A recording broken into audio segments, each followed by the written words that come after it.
Amanda Carney's murder shocked people across our nation and the globe. Now, 1 year later, prison officials and law enforcement are still saying little about the brutal events at David Wade Correctional Center that took Amanda's life.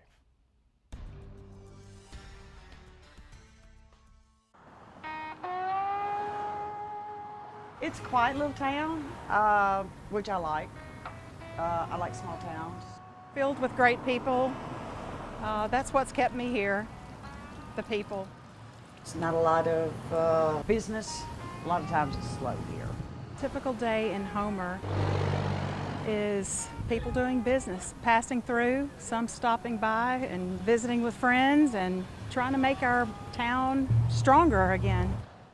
But on July 27th, 2017, it was horrific. the serenity in this part of Claiborne Parish was shattered. Everybody says this, you don't think things like that will happen here. When 10 miles outside the edge of town at the David Wade Correctional Center, We begin tonight with breaking news. An inmate who escaped from prison has taken a hostage. police say 19-year-old Amanda Carney was killed by an inmate named Deltre Henderson, He reportedly stole a vehicle and then kidnapped a woman. who went on a violent crime spree after walking off his work detail as a prison trustee. Henderson himself killed There was a shootout at this location. We're piecing everything together as we speak. during a standoff with correctional officers in a trailer home on prison grounds. Now, a year following Amanda's death, I haven't heard a lot about the investigation. folks in her hometown of Homer, Louisiana, I knew her. She was a student of mine. say there's still a lot of unanswered questions How he got out, I don't know. about what happened the day Amanda Carney died. Just the imagination of what it could have been was terrible. 12 months after Amanda's murder, prison authorities will say little about the case. But after filing an open records request with the Claiborne Sheriff's Office and examining court papers in a wrongful death lawsuit filed by Carney's father against the state of Louisiana, I discovered new details in the case, sharing that information with Michael Tabman, a retired FBI special agent in charge. Michael, thanks so much for joining me. Who agreed to review the David Wade incident from the perspective of a professional criminal investigator. Tabman's initial concern, Henderson's independence as a trustee. We have to investigate these matters as if the person lived and is going to go to trial. In 2001, he was convicted for cocaine distribution and shooting two people, one in the face, another in the back, during an attempted armed robbery and aggravated burglary. 16 years later, court records claim Henderson was allowed to work unsupervised at a housing complex on prison grounds where Carney lived with her mom, a David Wade employee, and her mom's boyfriend, an assistant prison warden. One would have to wonder why this particular inmate was given that assignment where he had a lot of freedom, probably minimum supervision, if any, and the tools that could be used as weapons. According to new information filed in the wrongful death suit, Henderson's work assignment gave him access to sharp, dangerous tools, ones that Henderson allegedly used to forcibly kidnap and kill Amanda. Both the lawsuit and a report from the sheriff's office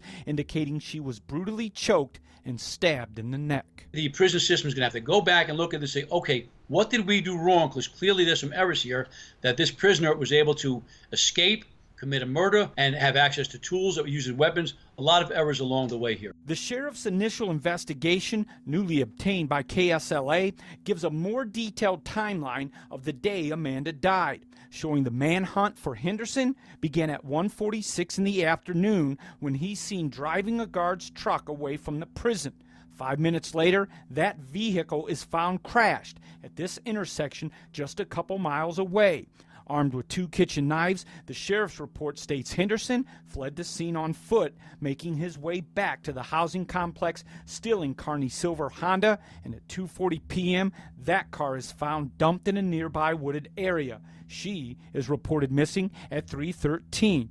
An hour and 10 minutes later, Henderson is discovered holed up in a trailer home near the prison's firing range, where he reportedly shoots at, then takes fire from a team of prison guards guards. Then, just before 9 o'clock that evening, the standoff ends when Carney's body is discovered and a SWAT team storms the trailer, finding Henderson dead inside. This guy went well beyond where he should have been. After reading the sheriff's initial narrative report, Tabman believes a deeper criminal investigation is necessary, digging into why another trustee who discovered a bloody towel and shoelace in Amanda's driveway failed to report what he found to prison authorities. Tabman also questions how Henderson got the keys to a prison guard's personal vehicle. Now, in this letter, Sheriff Ken Bailey tells KSLA Investigates that criminal litigation is reasonably anticipated, but he refuses to say anything more while the case is still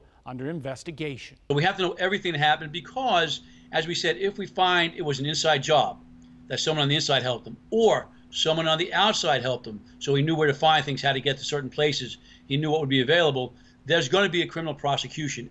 So we have to know everything that happened, go into court, present all the evidence without any unanswered questions. Considering Henderson's history, we know he had violent tendencies from his past. If authorities ignored those tendencies, letting Henderson work outside the walls of the main prison complex as a trustee with little supervision, which would show a total breakdown of security and internal controls. And that careless behavior played a role in Amanda's murder, Tabman says someone at David Wade could face charges for criminal negligence. So negligent, they saw what was going to happen, or they could have foreseen it, that might rise to the level of criminal negligence.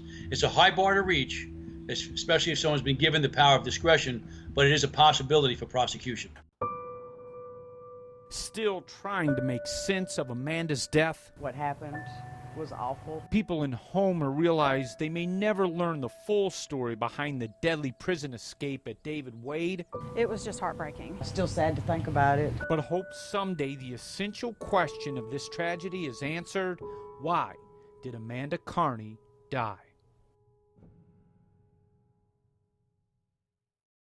Over the past year, the Claiborne Sheriff's Office and the Louisiana Department of Corrections say they've been conducting full and independent investigations, but citing lawsuits and exceptions to Louisiana's open records law, neither department will share their findings. Turns out, I'm not the only one authorities are keeping that information away from. 7 months after filing his wrongful death lawsuit, lawyers representing Amanda's father have been denied full access to reports, documents, pictures, and other evidence painting a more complete picture of what happened the day Amanda Carney died. I'm Chief Investigative Reporter Stacey Cameron.